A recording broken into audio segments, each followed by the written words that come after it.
Okay, welcome back to 5 Point Logic. This is going to be a quick one.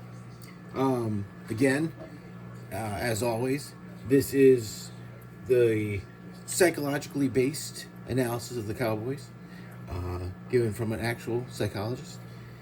We're not trying to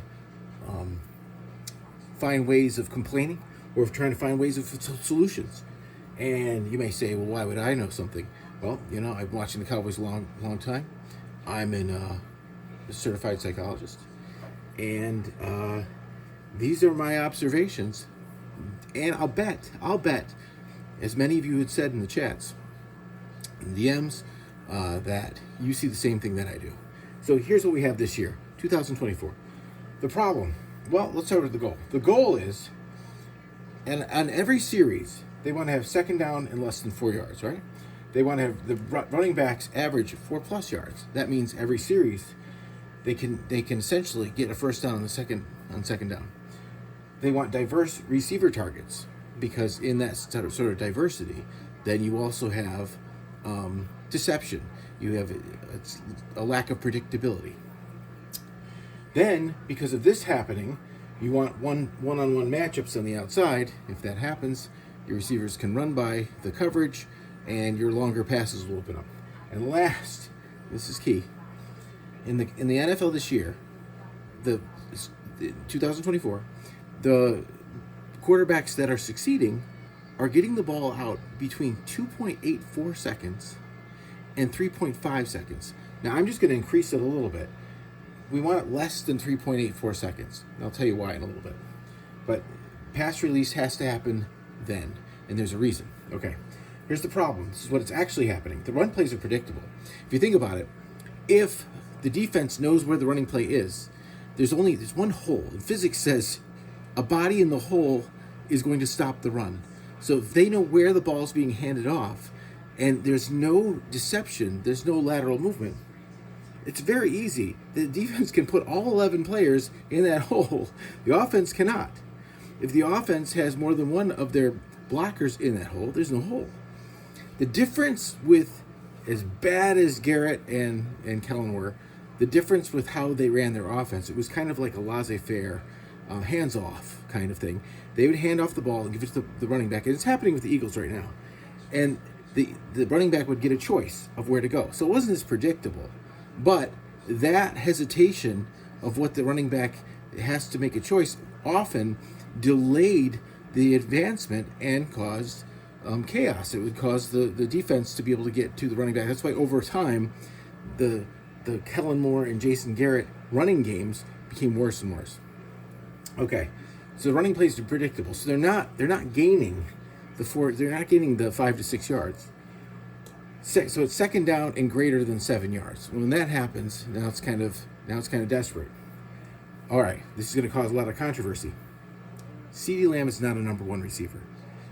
Given the number of targets, Cole Beasley led Dallas with targets. Was he the number one receiver? Was he Des Bryant? No, but he led Dallas in targets in the 2016 season, all the way up until after the Ravens game, when Jason Garrett and Scott Linehan were asked by the press why they don't have explosive plays, and then they shut Cole Beasley down. It's awful. Like, you go and watch that. He was actually 5th in the league with 70 receptions, and at week 11 or week 12, Dallas was not broken, didn't need to be fixed.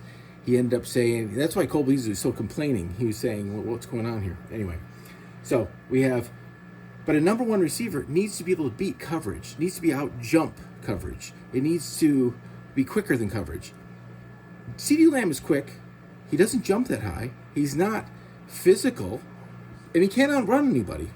He's not Justin Jefferson. So they don't have a number one receiver. He's an awesome number two, but he's not a number one.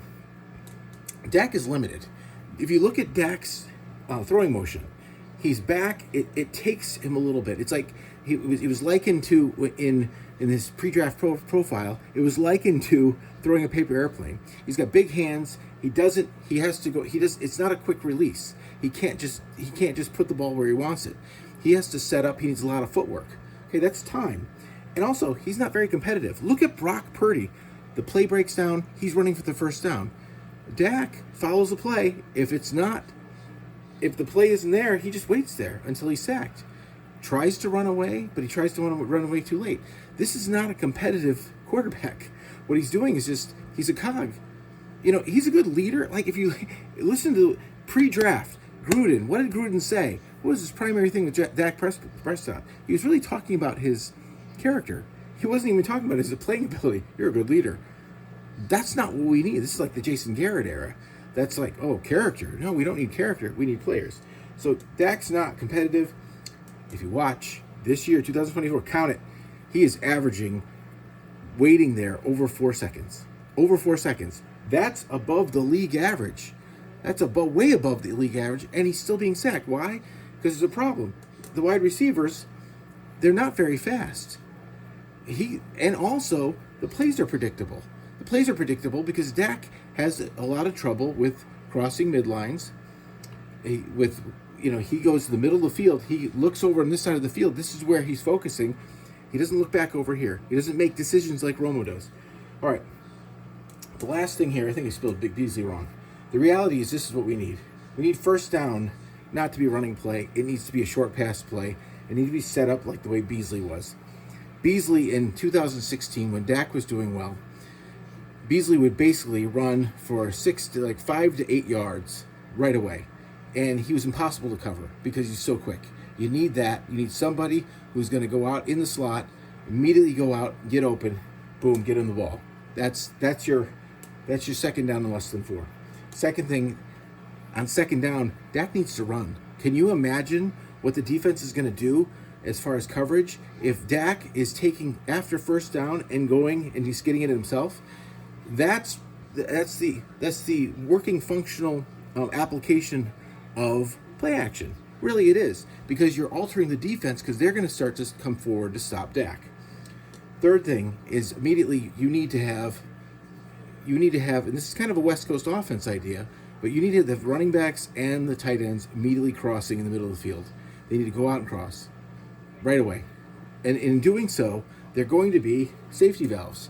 So, if it's a passing play, they need to be available right there. So Dak looks close and then looks far. Because he looks far and then looks close. The problem with looking far is these guys are open. The run after the catch is important right now in the NFL.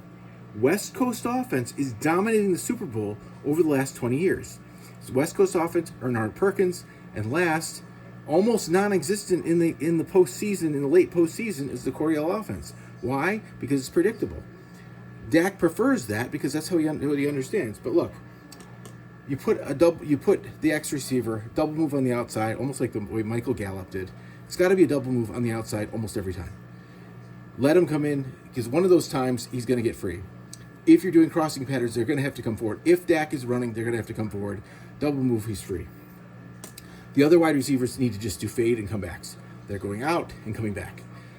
Everything needs to be a safety valve for Dak because his throwing motion is limited, his athleticism is limited, and Dallas's time to throw is limited.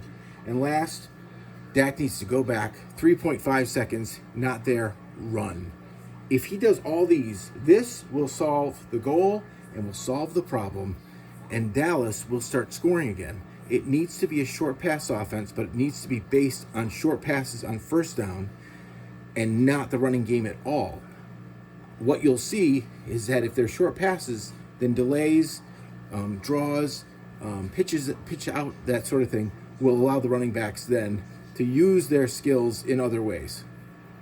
This is 5-point logic. We're looking at this to solve this problem, and I know we can.